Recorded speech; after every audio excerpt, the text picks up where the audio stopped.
Jimmy, this is Tom Bogner from Lucas Oil.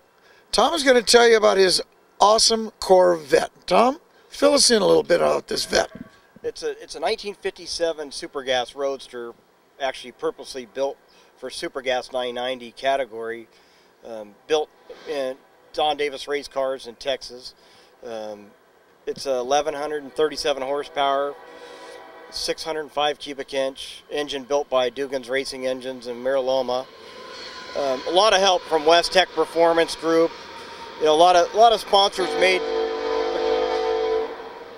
I heard a train. Must be a train. We got a train here. Anyways, you know, I do a lot of dyno testing for Lucas Oil. I'm a motorsports manager, but you know, one of my jobs is to make sure our products work and develop products.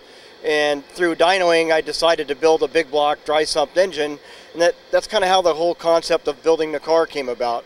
We built a mule, then I built a car, and you know, Comp Cams, Dart, you know, all these sponsors that came on board to help me, Mazir Enterprises, you know, K&N. I couldn't have done it actually with all these sponsors to support the program on the initial engine build. JE Pistons, Dugan Racing Engines did all of my machine work, dyno testing. We did oil testing, and then we decided, you know, let's see what this car will do in a quarter mile, because we read magazines where people dyno a motor, but you never see what it actually will do. Well, the car hasn't been running all out yet. You have a throttle stop on it for now, right? It's on a throttle stop, and it runs a 990 at 170 mile an hour at sea level. Which we never really get sea level here, but you know, if it's 1,100 feet, it'll run 170 mile an hour at 990. Right. But clearly, I mean, without the throttle stop, it's a mid 8-second car without any problem. High 7 seconds. Right. Right. But I've started to run the PSCA, the Pacific Streetcar Association, with the car in bracket 1. I've had a good time. We get a lot of qualifying, a lot of practice. You get a lot of seat time in the car. Normally, at one of their normal races. Now the Streetcar Super Nationals is a little different because there's so many cars in the heads-up classes. So, but in general, I really like the series because I can come out and I make 2 or 3 hits on Friday or Saturday. I don't have to tie up 4 days to go race. Now I understand that you're looking at running in an index class, a mid 8-second index class, which is heads-up Pro Tree class. Tell us a little bit about your thinking on that. Yeah, my thinking is to take the throttle stop off the car and do some mechanical stop on it, shift it manually, and run with the 860 group, which would be a little bit more fun, I think, to run the car in the 8s. The fans like to watch 8-second cars. They don't really care about, you know, they don't really like throttle stops. I mean, I don't blame them. If you're in a car, it's fun, but it's hard to explain to somebody, why does the car pull a wheelie and then dive on its nose and go down to 4,000 RPM for however long you're on the stop? They think you broke something, you know. Well, the neat thing about running in a class like that is you can build points towards the season. You can run all the events. You can build points, find out where you stand with your competitors. Right. Have some fun with them, and at the same time you're racing a little bit harder. Right, and it's still easy on the car because it's about a second under the index that it can run. So I mean, you know, it's still going to be a good sportsman class to run. It's a good driver's class too. You can't just run it out the back because you'll run into your index. Right. Yeah. And I can leave on a pro light, which for me is a little bit easier because the car reacts really fast. And I struggled this weekend with the lights, but you know what? That was me, not the car. So that's okay. I had a good time. Went to the second round and, you know, went red, gave it away. Like to say I pulled a Hector Arana. Sorry, Hector. Love you.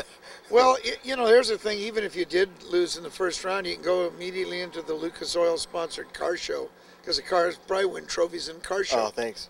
It'd be tough for me, though. I think the 15-minute rule might kick me in the butt before I made it to the car show. But no, actually, I'm really happy with the car. You know, like I said, you know, Lucas Oil was a big help. I couldn't have done this without Forrest and Charlotte. And then I do a lot of car shows, and that's another thing is I developed this car so I can do shows away from the racetrack, and I've done that. So you know, Cancer Kid events and whatnot. You know, a lot of racers need to get out there and, you know, let people know what we do out there away from the racetrack. So that's the human part. So you know, it is fun for me to have a tool and a race car that's a tool for our products, but also I can go out and, you know, let people know about drag racing that don't even know Fontana track exists. Yeah, unless that's you're right. anymore. So we've got a lot of education to do with our folks out here in Southern California to let them know that we have Auto Club Dragway in Fontana, and also that they can come out and watch 4 races next year, Pacific Streetcar Association. Well, I'm really excited to think about you running in the PSCA series, which is a 10-race series, if I'm not mistaken. So you can probably have a lot of fun. Las Vegas and Fontana and wherever else they're running in 2011, you'll have a good time. Well, and keep looking at the websites, and hopefully we'll have an announcement for 2011 with either a top comp or a top dragster, top sportsman class with PSCA. Well, that'll be exciting. Which will also allow a lot of our local NHRA racers to race at Vegas, Fontana, maybe Bakersfield if we can get a race there. Right. But we won't step on NHRA, the Lucas Oil Series. Obviously, we're not going to step on our division races, so we'll try to plan that schedule till we allow our racers to come have another fun venue to race and get more seat time if they're chasing a divisional NHRA or a national. So, anyways, I'm looking forward to 2011. I think everybody's looking forward to 2011. Well, we had a great race this weekend. It was kind of cool up there, but Las Vegas Motor Speedway, Chris Blair, his whole safety crew, awesome. I mean, I like it, even though Fontana's my home track. Vegas is still my home track. I mean, it's just an incredible facility. Well, it's a premier track, no question about it. It was chilly because we had some wind and a little weather, but that's a great place to run. Well, we're looking forward to 2011 just like you are. So we'll probably see you at the races. We'll be at the races. Okay. See you there. Good talking to you, Tom. Yeah, thank you.